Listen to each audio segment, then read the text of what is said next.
कल फ्रांस में 2024 ओलंपिक का उद्घाटन हुआ और इसके उद्घाटन समारोह में एक कंट्रोवर्सी क्रिएट हो गई।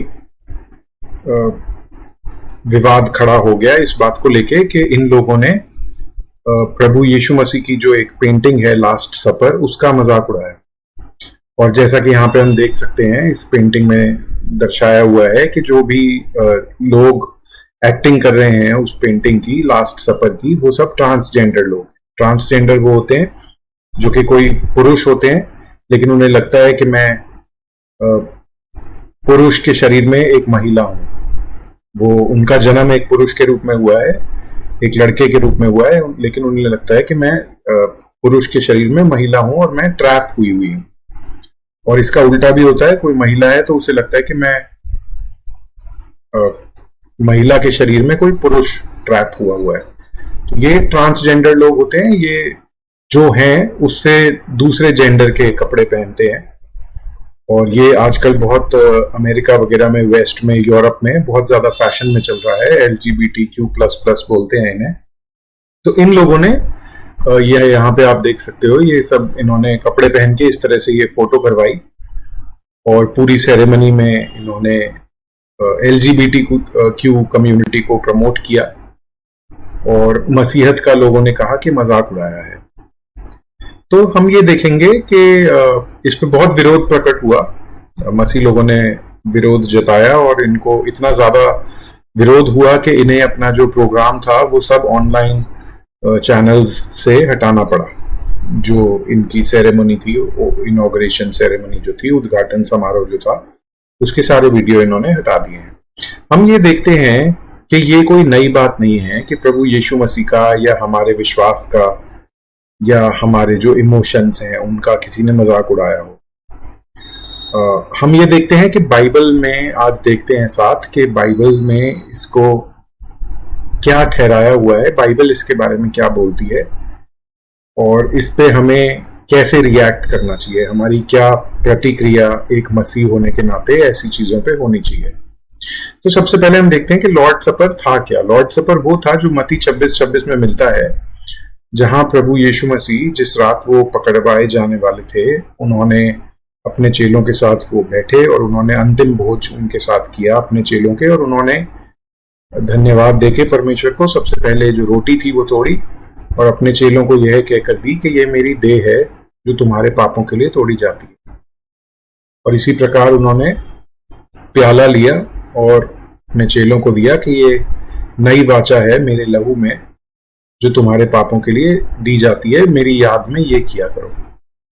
तो ये एक पवित्र सैक्रामेंट मसीह लोगों का होता है, जिसका इन्होंने काफी मजाक उड़ाया। और जो ये लोग थे, इन लोगों के बारे में रोमियो 1:26 और 27 में लिखा है कि किस तरह ये वह लोग थे जिनको परमेश्वर ने उनके हाल पे छोड़ रखा है कि जो तुम्हारा मन आए वो तुम करो, जिस तरह के भी तुम्हें गंदे घिनौने काम करने हैं तुम करो। परमेश्वर ने उन्हें अपने हाल पे छोड़ रखा है। हम यहाँ पे मैं आपके सामने कुछ विचार प्रस्तुत करना चाहता हूँ और मैं चाहता हूँ कि हम इनको साथ में देखें। ये कोई नई बात नहीं है कि यीशु का मजाक बना। हम बाइबल में भी देखते हैं कि यीशु के पकड़वाए जाने के बाद कैसे उनका बार बार मजाक उड़ाया गया। जब यीशु को क्रूस पे चढ़ाया गया, उससे पहले जिन लोगों ने, जो रोमी सिपाही थे, उन्होंने पकड़ रखा था, जिन्होंने उन्हें कोड़े मारे, वो लोग लूका 22 में हम देखते हैं 63वीं आयत में कि उन लोगों ने जीसस का मजाक उड़ाया और उन्हें मारा। फिर जीसस को जब पायलट ने हेरोड राजा के पास भेज दिया, तो हेरोड राजा ने भी उनका मजाक उड़ाया। यहाँ पे 23:11 में लिखा है, उसने जीसस का मजाक उड़ाया और जीसस के ऊपर एक पर्पल कलर का जो एक कपड़ा था वो रख दिया, ये कह के कि ये तो राजा है, और पर्पल कलर जो था वो राजा के लिए होता था। और वापस उन्हें मजाक उड़ा के उनका पायलट के पास वापस भेज दिया। फिर जब यीशु क्रॉस पे थे, तो लूक 23:36 में लिखा है कि जो सैनिक थे उन्होंने भी जीसस का मजाक उड़ाया और उनके कपड़े फाड़े और उनके कपड़ों से जुआ खेला। जो वो पर्पल कलर का कपड़ा जो हेरोड ने दिया था वो फाड़ के उससे जुआ खेला, ऐसा भी सुसमाचार हमें बताता है। तो ये कोई नई बात नहीं है कि जीसस का मजाक उड़ाया गया, और जितना अभी इन लोगों ने उड़ाया है उससे शायद ज्यादा ही है। इंडिया में कुछ समय पहले भी एक विवाद हुआ था जब एक कॉमेडियन ने हालेलुया शब्द का मजाक उड़ा दिया था, और बहुत सारे मसीह लोगों ने इस पे वीडियो बनाए, सोशल मीडिया पे डाला कि ये गलत है, और अपना जो विरोध था वो प्रकट किया। विरोध प्रकट करने में कोई प्रॉब्लम नहीं है, लेकिन बहुत सारे लोगों का रिएक्शन और बहुत सारे लोगों की प्रतिक्रिया इस तरह से होती है कि वो बाइबल को या यीशु मसीह के खुद के स्वभाव को नहीं दर्शाती, वो उसके बिल्कुल उल्टा होती है। तो इसीलिए हम देखते हैं कि जब जीसस के साथ ये सब हुआ तो जीसस ने कैसे रिएक्ट किया, उनकी प्रतिक्रिया क्या थी जब उनका मजाक बनाया जाता। पहला पत्रस 2:23 में हम पढ़ते हैं, यहाँ पे लिखा है, जब वह अपमानित हुआ तब उसने किसी का अपमान नहीं किया, जब उसने दुख झेले उसने किसी को धमकी नहीं दी, बल्कि उस सच्चे न्याय करने वाले परमेश्वर के आगे अपने आप को अर्पित कर दिया। वह गाली सुनकर गाली नहीं देता था और दुख उठाकर किसी को भी धमकी नहीं देता था, पर अपने आप को सच्चे न्यायी के हाथ में सौंपता था, परमेश्वर के हाथ में सौंपता था। वह आप ही हमारे पापों को अपनी देह पर लिए हुए क्रूस पर चढ़ गया, जिससे हम पापों के लिए मर करके धार्मिकता के लिए जीवन बिताएं। मतलब उसने हमारे पाप अपने शरीर पे लेके अपने प्राण दिए कि हम जो जीवित हैं वो अपने पापों को छोड़ के धार्मिकता के लिए जीवन बिताएं, और उसके मार खाने से हम चंगे हुए हैं। तो यहां हम देखते हैं कि फिर जो अपमानित हुआ तो उसने बदले में किसी का अपमान नहीं किया, जब उसे गाली दी तो उसने बदले में गाली नहीं दी। तो जब ये लोग मजाक उड़ाते हैं तो हम इनका मजाक नहीं उड़ाते, या हम ये नहीं कहते कि इन्हें सजा दीजिए या इनको नरक मिलेगा। बहुत सारे लोगों ने इंटरनेट पे कमेंट डाल रखा है कि तुम सब नरक में पड़ोगे। तो ये बिब्लिकल नहीं है, ये यीशु मसीह का उदाहरण फॉलो करने वाली बात नहीं है। अब यहाँ पे हम देखते हैं हमें क्या करना चाहिए, यीशु के चेले होने के नाते हमें क्या करना चाहिए। इफिसियों 4:26 में लिखा है कि क्रोध करो, क्रोध आएगा हमें, क्योंकि हमारे लिए यीशु मसीह बहुत वैल्यूएबल है, बहुत हम उनकी रिस्पेक्ट करते हैं। हमारे परमेश्वर हैं, वो हमारे उद्धार करता है, जिन्होंने हमारे पापों के लिए क्रूस पर अपनी जान दी। तो हमारे लिए वो पूजनीय है।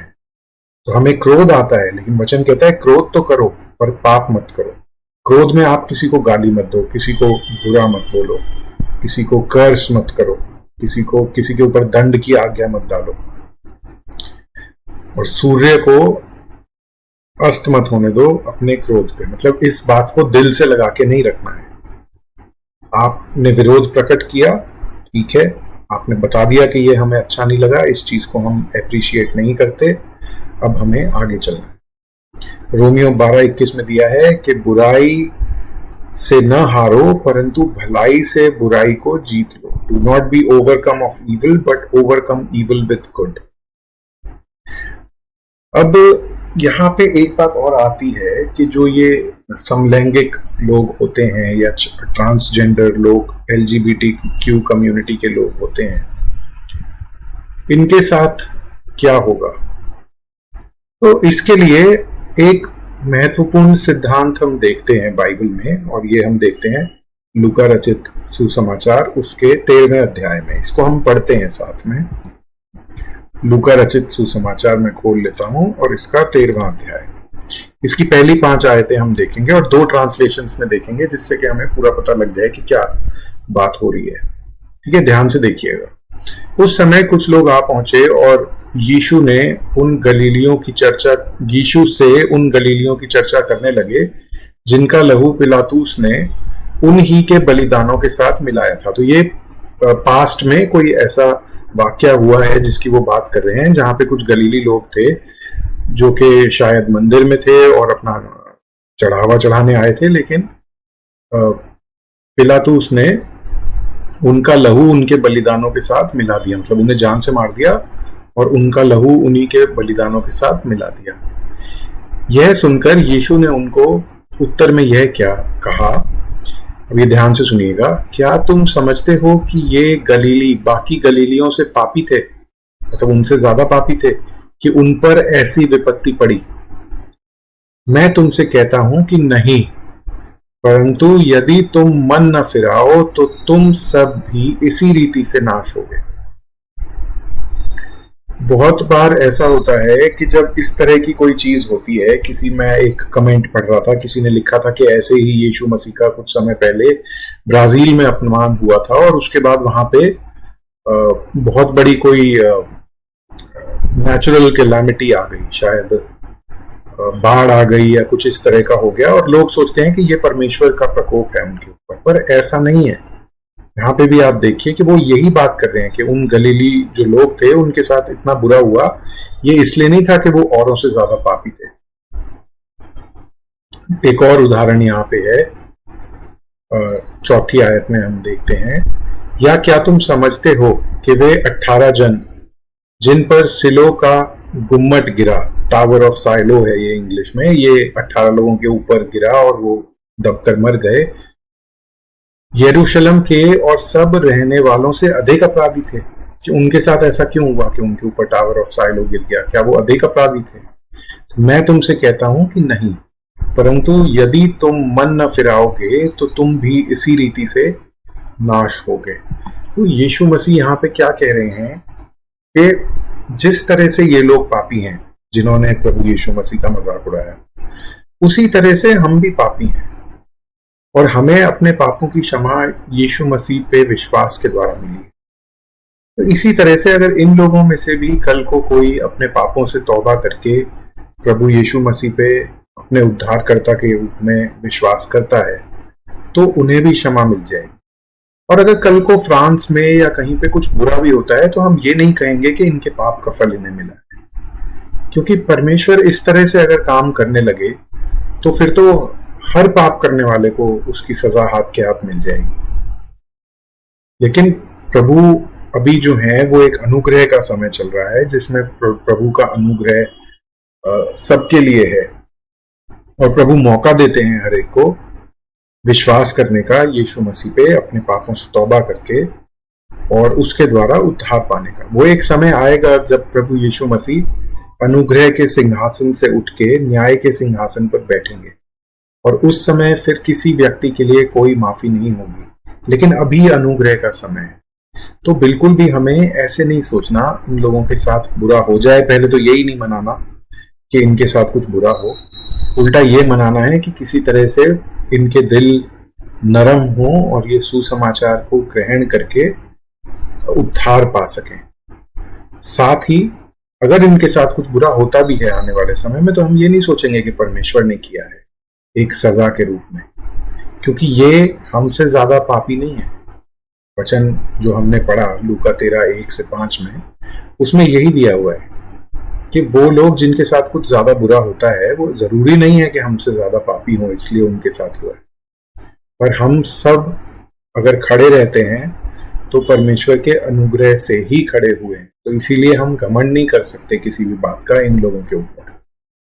तो हमें जरूरत है कि इन लोगों को एक रिस्पेक्ट दी जाए, चाहे ये बहुत चिढ़ते हैं, और इसके पीछे वही वजह है जो ये रोमन्स की आयत यहाँ पे मैंने दी हुई है। इसमें इन लोगों को बताया हुआ है कि परमेश्वर ने इन लोगों को छोड़ दिया और इनके जो पाप हैं, जो समलैंगिक पाप हैं, उनका भी विवरण यहाँ पे इस वर्ष में है। कुछ लोग सोचते हैं कि समलैंगिक लोगों को गलत ठहराने वाले जो वचन हैं वो सिर्फ सॉडम और गमोरा या पुराने नियम में पाए जाते हैं, पर रोमियो 1:26 और 27 में भी बहुत क्लियर इस चीज को गलत ठहराया गया है, समलैंगिक संबंधों को।